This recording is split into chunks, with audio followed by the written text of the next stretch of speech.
Most important thing is to be able to define which ones you can come to an intelligent decision on and which ones are beyond your capacity to evaluate. You don't have to be right about thousands and thousands and thousands of companies. You only have to be right about a couple. I met Bill Gates on July 5th, 1991. We were out in Seattle, and Bill said, "You've got to have a computer." And I said, "Why?" And he said, "You can do your income tax on it." I said, "I don't have any income. Berkshire doesn't pay a dividend." He said, "Well, you can keep track of your portfolio." And I said, "I only have one stock." I said, and he says, "It's going to change everything."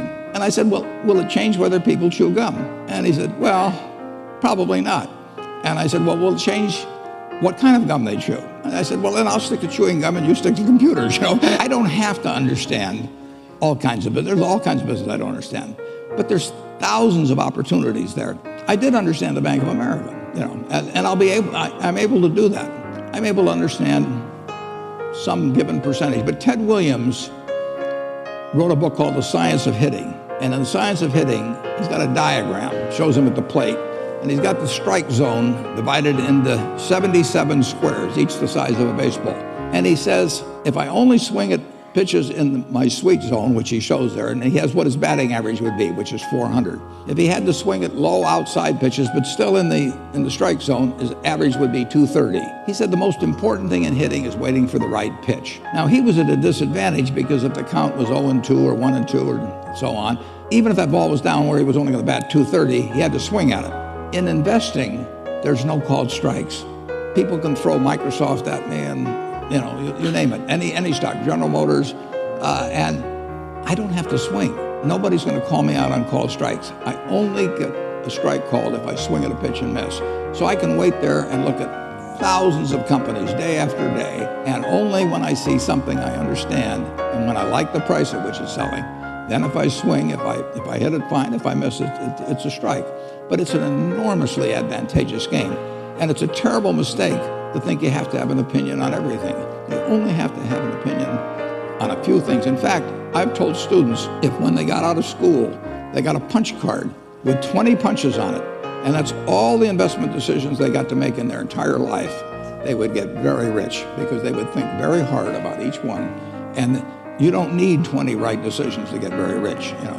4 or 5 will probably do it over time. So, I don't worry too much about the things I don't understand. If you understand some of these businesses that are coming along and can spot things on, if you can spot on Amazon, for example, it's a tremendous accomplishment what Jeff Bezos has done. And I tip my hat to him. He's a wonderful businessman. He's a good guy too. But could I have anticipated that he would be the success and 10 others wouldn't be? I'm not good enough to do that. But fortunately, I don't have to. I don't have to form an opinion on Amazon. And I did form an opinion on the Bank of America, and I formed an opinion on Coca-Cola. Coca-Cola's been around since 1886. There's 1.8 billion 8-ounce servings of Coca-Cola products sold every day. Now, if you take 1 penny and get 1 penny extra, that's $18 million a day. And 18 million times 365 is 7 billion, 3 less 730 billion, or $6,570,000,000. So annually, $6,570,000,000 from 1 penny. Do you think Coca-Cola is worth a penny more than Joe's Cola? I think so. So, and I've got about 127 years of history that would indicate it. So those are the kind of decisions I like to make. And you may have an entirely different field of expertise than I would have, and probably much more up to date in terms of the kind of businesses that we're seeing evolve. And you can get very rich if you just understand a few of them and understand their future. Warren, how would you define true success? Well, I've said many times that if you get to be 65 or 70 and later, and the people that you want to have love you actually do love you, you're a success. I've never seen anybody that reaches that age. I'm not talking about somebody that's in extreme poverty or pain or something, but I've never seen anybody that, if they have a lot of people that love them, that is other than happy. And I've seen some very, very wealthy people that they give testimonial dinners to and name schools after and everything. And nobody loves them. Their own kids would say, he's in the attic. Okay. What are, say, 3 pieces of advice you would give to people who are looking to succeed in business?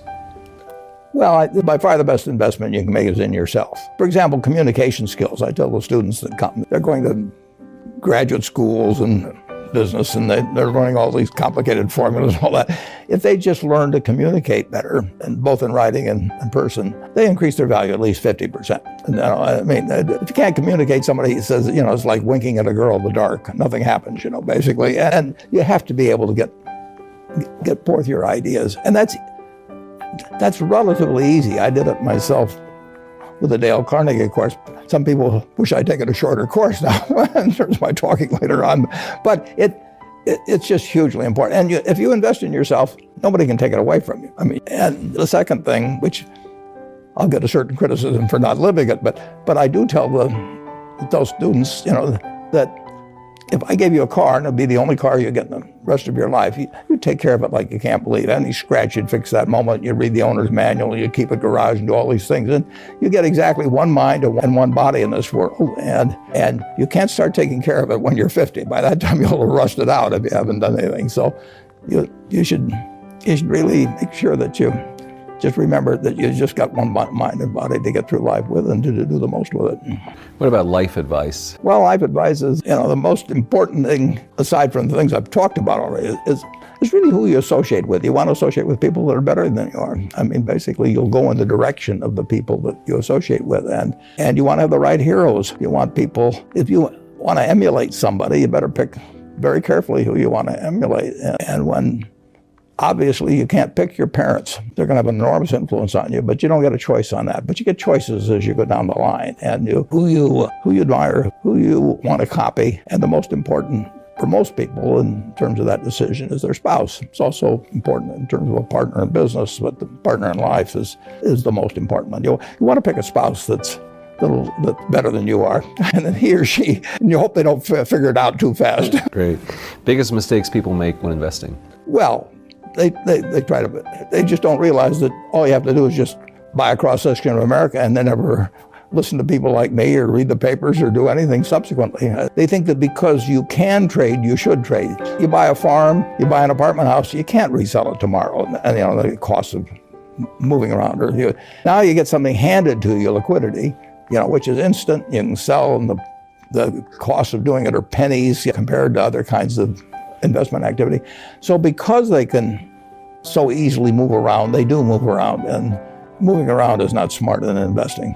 You have a pretty cool morning routine regarding what you have for breakfast and how prosperous you feel. What is that? Well, I now actually send somebody over to McDonald's usually to get me something. Since the publicity I got from earlier describing my habits at McDonald's, I now have somebody go in the office. But that was more for entertainment value. I actually eat exactly what I like to eat.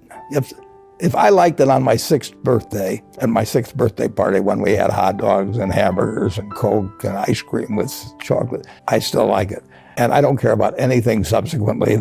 I discovered it all by the time I was 6. If somebody offered me a deal when I was 20 and said, you're going to live 1 year longer, instead of living to 88, you'll live to 89 or whatever it may be, if you eat nothing but broccoli and Brussels sprouts and onions and all these things, I just said, I'll take the last year off. It probably won't be that good anyway. So I eat what I like to eat. I am not venturesome in that area. I like how you lumped in onions with broccoli and Brussels sprouts. Never heard that. I just don't happen to like onions, but I don't put them in the same category. Okay. You and George H.W. Bush, I think. Is business school worth it? Depends on the person, much more than it depends on the school. I mean, I wouldn't worry. Some people are going to get a lot out of advanced education, and some people are going to get very little. And I don't even think it's important that every person go to college at all. I mean, we have all kinds of jobs at 70 or so thousand a year, or 80,000 a year, that college training is not of use. And I actually was not keen on going to college myself. Yeah, my dad kind of jollied me into it. He could get me to do anything. And if they'd had an SAT test in those days, he would have taken the test for me. Because I knew I could have a good time, and I liked investing, and I didn't really feel I could read the books. So I don't, it's a big commitment to take 4 years, and the cost involved, and maybe the loans involved and everything. And I think depending on what your interests are in life. I don't think it's for everybody. I think it's for a lot of people. But there ought to be a reason you're going. And I didn't really see much reason. All right, last question. So lightning round, so there's a few. Do you ever drink water? Only under duress. What is your favorite all-time song, Warren? It's undoubtedly, it's My Way. What about movie? Favorite movie? Well, I like The Bridge on the River Kwai because of there were a lot of lessons in that. Plus it was, enormously fascinating. Catchy tune also. Yeah, Right. very. Right. But the ending of that was sort of the story of life, He created the railroad, and did he really want the enemy to come in and cross it, Got it. Favorite book? Well, the favorite book from the book that had the most impact on my life was The Intelligent Investor by Ben Graham. I knew you were going to say that. Favorite TV show? It's probably going to be, it would be Nebraska in some huge bowl game and winning. And finally, what do you carry in your wallet and how much money do you tend to carry around? Well, I probably carry maybe $400. I actually, my wife likes to use cash, so I just take home a chunk of cash every now and then she doles it out. She looks at my billfold and sees whether all the hundreds are gone. Sticks a few in there. It's pretty simple. And credit cards? I've got an American Express card, which I got in 1964, but I pay cash 98% of the time. If I'm in a restaurant, I always pay cash. It's just easier. Warren Buffett, thanks very much.